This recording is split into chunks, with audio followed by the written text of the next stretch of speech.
When I first met Jimmy Smith, it was back in the 80s when we played against each other. Jimmy played for Proctor. I was at Notre Dame. Jimmy was a dominant force at the time in the Central Oneida League, along with Steve Babiars, and became an extreme force and very successful in high school in this region. As a leader on the team, Jimmy always carried himself to the point and extent that he wasn't a big talker, but he showed his actions on the court, which certainly led others to follow his lead. Jimmy at any point was explosive. He was dominant as far as his size, his speed, and his overall aggressiveness.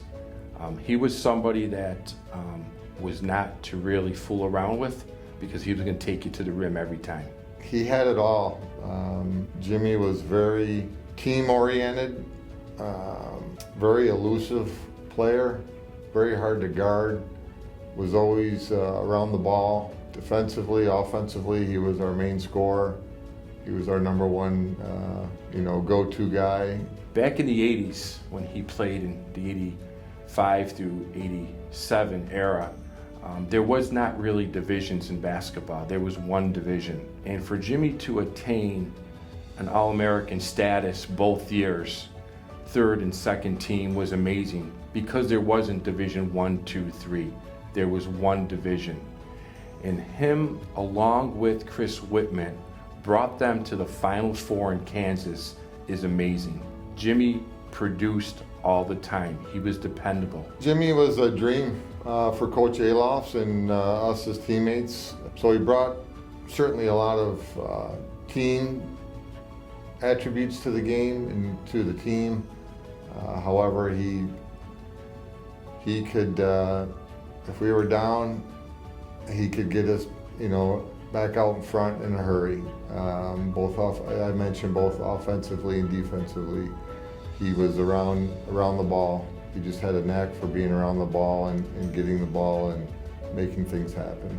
Very humble gentleman. This is long overdue in my eyes for Jimmy to be finally inducted into the Hall of Fame, and certainly a great honor. I do talk to Jimmy. I called him a few weeks back to congratulate him on this great honor.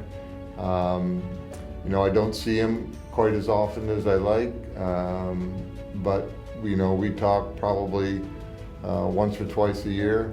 When I do see him, it's just like old times. It's, I think with someone that you've had that success with, building a friendship, becoming a teammate, it literally is like no time has been lost.